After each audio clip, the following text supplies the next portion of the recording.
Mike, check. Justin Hunt. It's all happening. Thank you to everybody rocking with the channel. Thank you to everybody subscribed to the channel. Share the video, share the link. It's priceless. Big thank you to everyone who's donated. If you'd like to donate, you hit the Cash App that's right up there, or you can hit the link in the description. And big thank you to Lils and Fly Science and Ant and Javen and everybody over in the Discord. If you'd like to join Discord, there's a link in the description for that too. 9-second applause to everyone.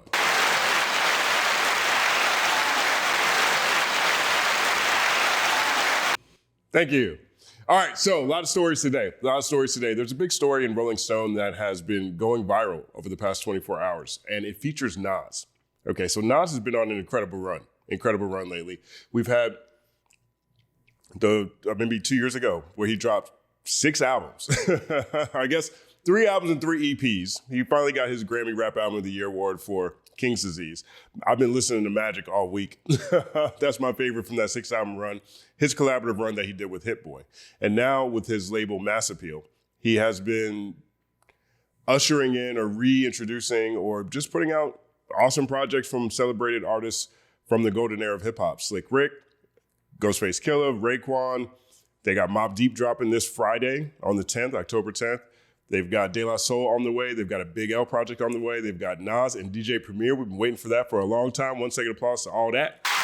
And so he did a feature conversation with Rolling Stone, with Andre G. Andre G is probably the best writer at a major publication in hip hop right now. And so they sat down. They talked about a number of different things. They talked about Marvel and Mass Appeal's collaboration. They're turning a lot of these artists into comic books. I can't wait to see what that looks like.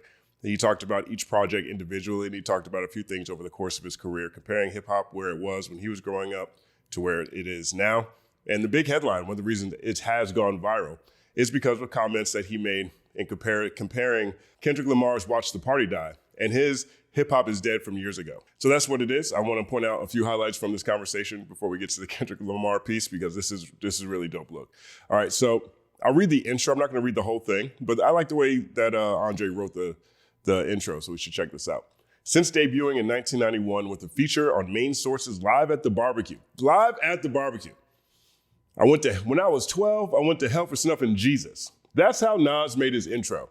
For people who might not be up on when most people became aware of Nas in the first place, for people who might not have been around in that era, and for people who might just be curious about sometimes maybe a lesser known aspect of someone's origin story, if you're in a different generation, Nas jumped on Main Source's Live at the Barbecue, and everyone flipped over this line. When I was 12, I went to hell for snuffing Jesus. Now, that was crazy in 1991. 1 second applause.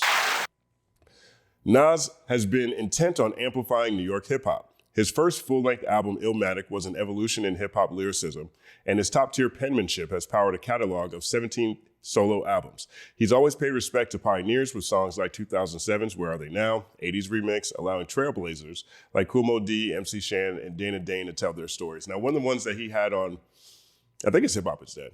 Was it Hip Hop Is Dead, or maybe it was Streets Disciples? He had a song, the unauthorized biography of Rakim. And, that song, I think, was kind of controversial at certain points in times. But I thought it was just a creative idea. Like, he dedicated an entire song to the biography of Rakim, arguably the greatest rapper of all time. At that point in time, arguably the greatest rapper of all time then too. And so this is a good point. Like, Nas has a number of moments in his career where he's done things like this. You know what I'm saying? Like, I was just listening to Magic, like I said, all week. And on Magic, he has a line where he says, "The streets is ugly. Big L would be here if it wasn't." Right? He's always shouting out like that. He's always shouting out his influences. Back.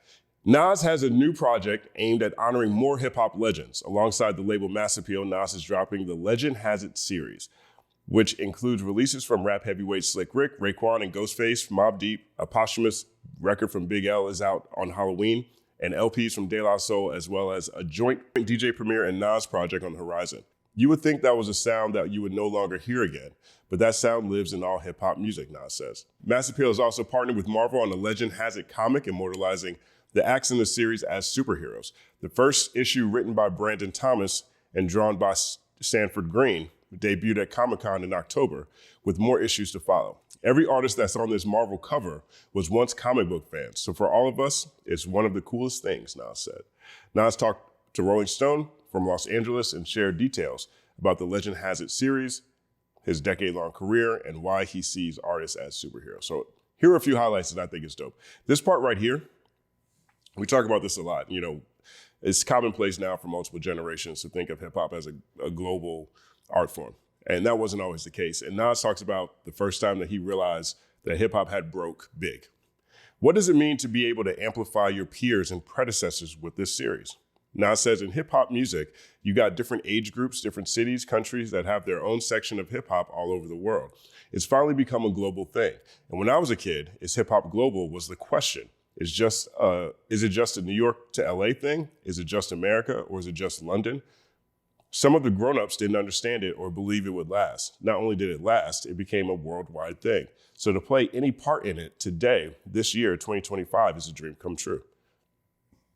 Was there a specific moment that made you realize hip-hop was global? When Run DMC did the Live Aid concert with all these artists performing to raise money for famine in Ethiopia, I think the show happened in London, and they were probably the only rap group on the show with rock groups like Queen and everybody. I knew at that point they had opened the doors so that hip hop could become global. Most people, when they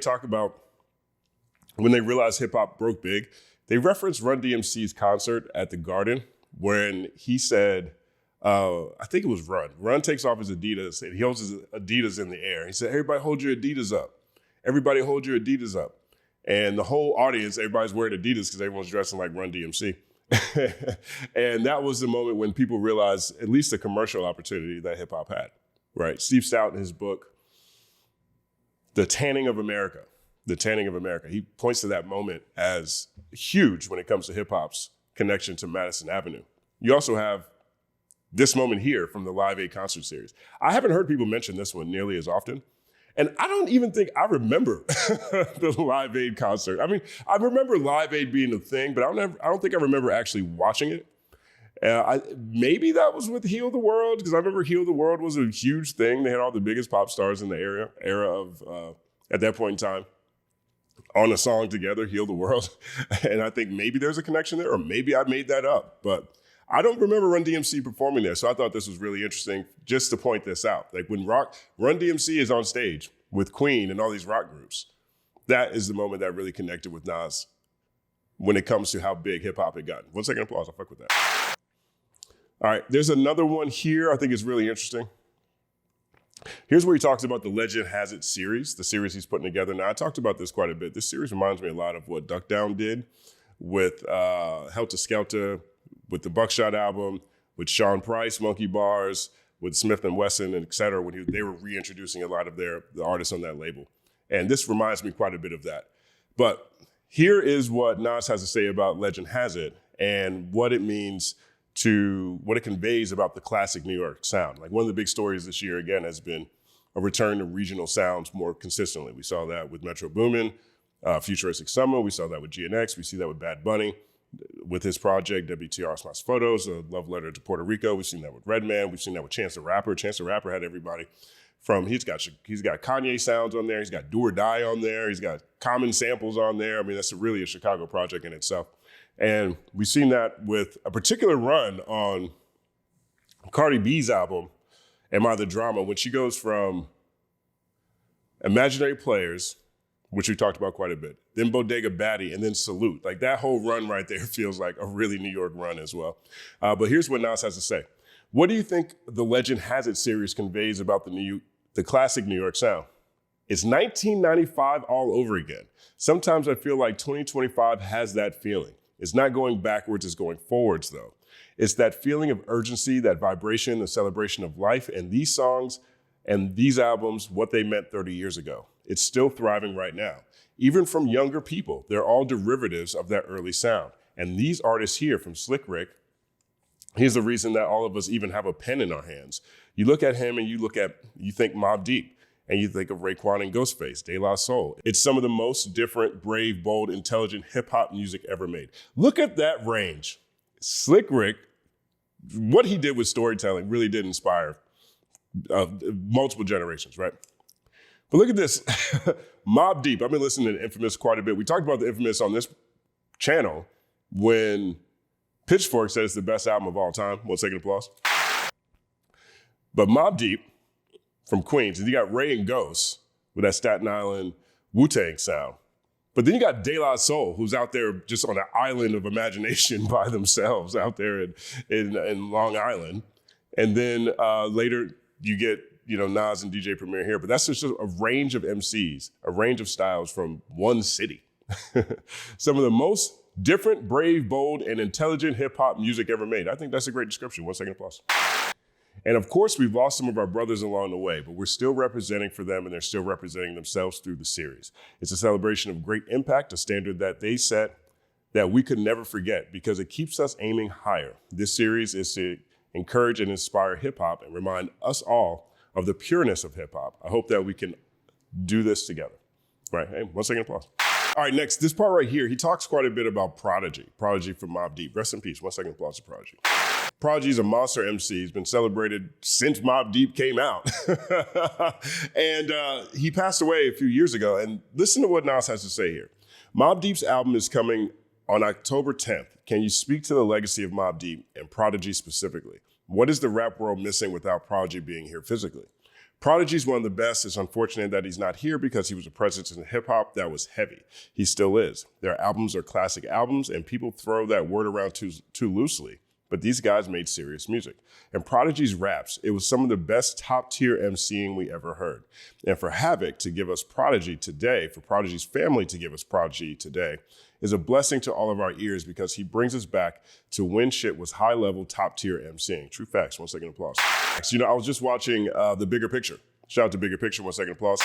DJ had Jeremy Hecht and Elliott Wilson. And they had Havoc and Alchemist on the platform. And the first segment of that podcast episode, they were talking about how it felt to have The Infamous be Pitchfork's best album of all time.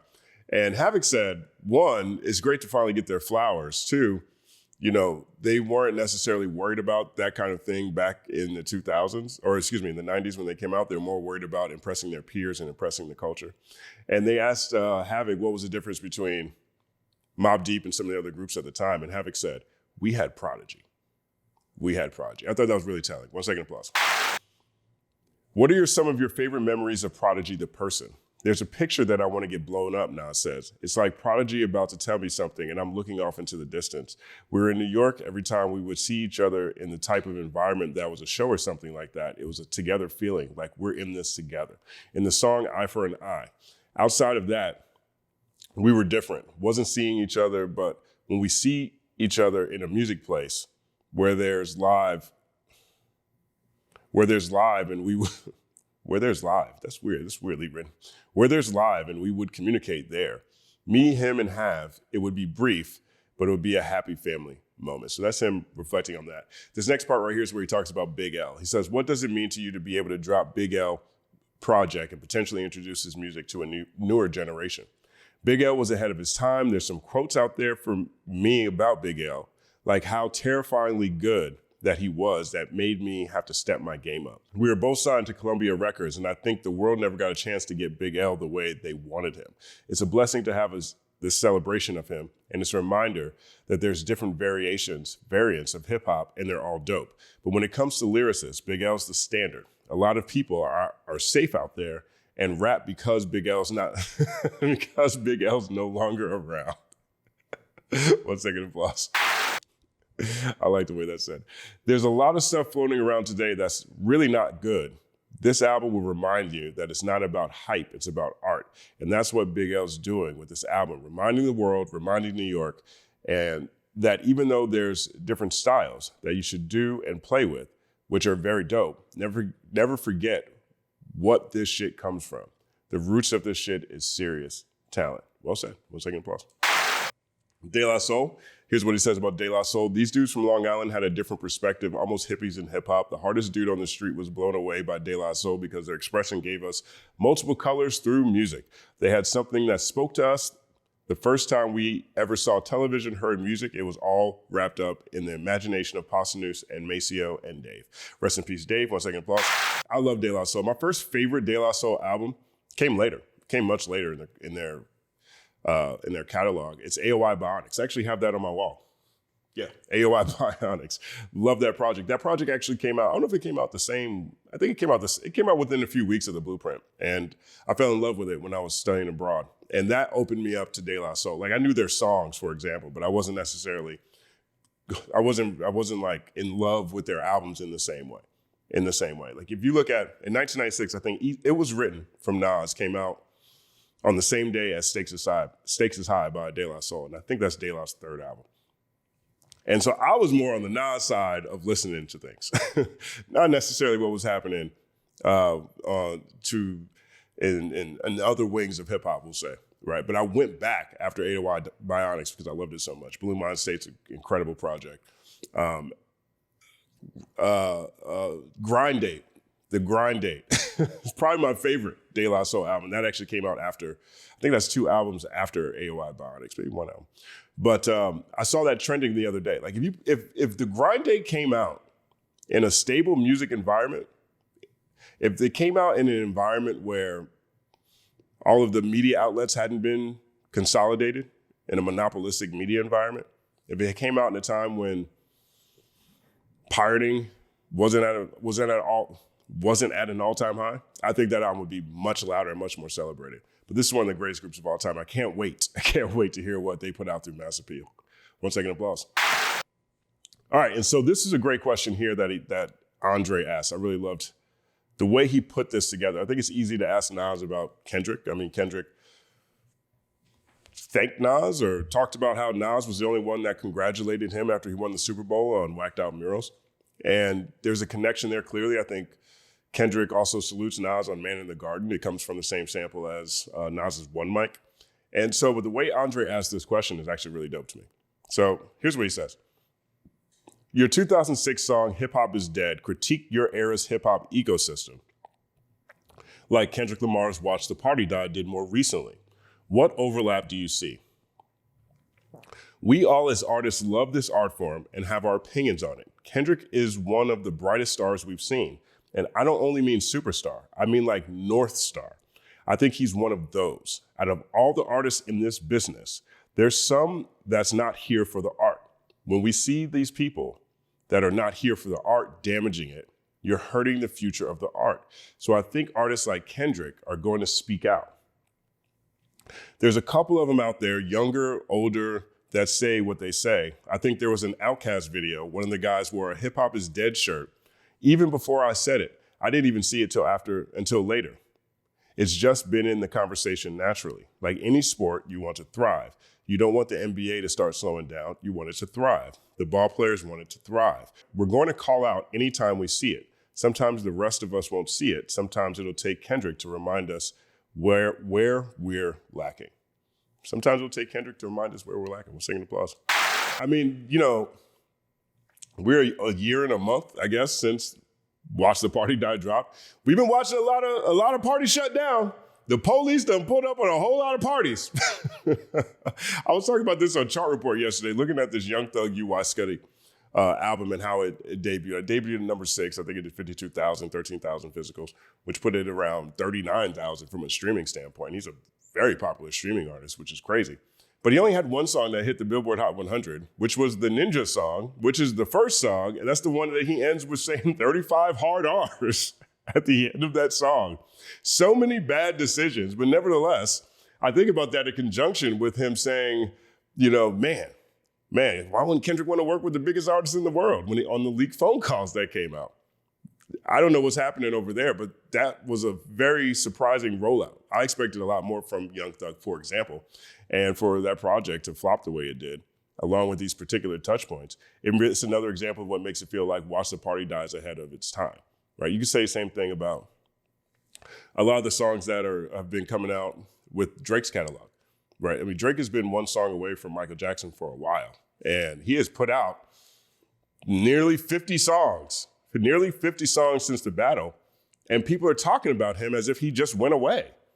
It's almost as if the aura has shifted. Now, clearly, he's not falling off. He just broke a radio airplay record. We talked about that in Chart Report. He's now, him and Central C's Which One went to number 1 on rhythmic and rap radio. And so he's still out here in the marketplace, but things just feel different. things just feel different. And so, and truthfully, Nas was a big part of that discussion too, when he said hip hop is dead. Now that, at the point in time when Nas said hip hop is dead, I think that's 2006. In 2006 when that came out. I like that project more than most people did. But in 2006, you also have, Nas is saying hip hop is dead, and then Lil Wayne is saying I am hip hop, right? And this is at the point in time when the South is the biggest, or the South is about to fully take over and become the dominant region when it comes to hip hop. And Nas is over here saying hip hop is dead. There was a little controversy with that too, because it reminded a lot of people of how people felt when the West Coast, when other regions started becoming more popular, when the West Coast showed up, for example, or when Common did "I Used to Love Her" and made in the part of the song with the metaphor of hip hop, started talking about how hip hop was being lost when it went to the West Coast, and Ice Cube didn't like that. It's like, why is hip hop falling off when it comes out here? And that sparked this whole beef, and that ended up culminating with a dinner with Farrakhan in Chicago, and where Farrakhan brought all the rappers together, trying to make people understand that it's better to get along and get money than it is to beef and be violent, right? Funny detour on that, because I got to put this video up, the full conversation with Wild Style that's included in my Bone Thugs and Harmony and Cardi B video breakdown that I just did. Wild Style from Crucial Conflict talks about being at that dinner. and one of the repercussions that came out of that actually led to them dissing Bone Thugs and Harmony, which is actually kind of funny. But nevertheless, right, it was an example of sort of a hip hop purity kind of thing. Like, other regions weren't necessarily happy with the concept of hip hop is dead, right? They weren't necessarily happy that, the South is showing up. Well, now hip hop is dead. Hip hop is dead now when the South is showing up. And that's not what Nas was saying, but that's how it connected with a lot of people. And we just saw something very similar with Watch the Party Die. With Watch the Party Die. When that song dropped, people tried to call it a dud. People tried to say nobody's listening to it. People tried to deny this shift that's happening. But as more time goes by, things ain't hitting the same way. Right? And I want to cut over here to this comment that I saw from Stephanie on Twitter. And I think she really puts something that Nas does really well into context with something Kendrick does really well. And I think Kendrick is, from a commercial standpoint, he's more successful at this thing. But these are two artists that have always stayed very true to the foundation of what MCing can be, of what hip hop can be, right, throughout their careers. And I think what Stephanie says here is just really apropos. So she says, I think a lot of people issue with Kendrick is not because he's not exactly who he thinks he is. It's because with the type of music he makes, he has found a way to take conscious music and add a mainstream element that a lot of conscious rappers don't know how to do. The thing is, though, if you listen to Kendrick interviews and discography, he didn't only study the greats in hip hop, he studied the greats in all genres, which pretty much makes him untouchable in music. His catalog, who he collaborates with, his respect to the artists who came before him. Y'all want him to work with who y'all want him to work with, and he refuses to allow us as fans to make decisions for his music and content. Shout out to Nas and other dope artists who recognizes the lane Kendrick has opened up to more lyrical, conscious rappers to be able to be noticed on a bigger stage. Not saying there hasn't been other artists who have seen success as a conscious rapper. However, we have never seen a conscious rapper take it this far. Congratulations. 1 second applause. Now, depending on how you feel about Kanye West, Kanye has taken it very far. And if Kanye wasn't so Kanye, I think the conversation is a little bit different. But we still haven't seen anything from a lyrical standpoint and from an MC standpoint as what we've seen from Kendrick Lamar. And I think the South American leg of the tour is starting to drive that point home for people. But this is what I got from the Nas story. Let me know what you guys think about all this. I really, really appreciated this conversation that Andre G had. I think there's more information here around a couple of things that are coming out with mass appeal. This really is a really cool rollout. The Legend Has It series is a very cool hip hop story. Let me know what you think about all this in the comments section. My name is Justin Hunt. Like and subscribe to the channel. Follow at The Company Man on everything, including The Company Man podcast, wherever you listen to podcasts. It's all happening.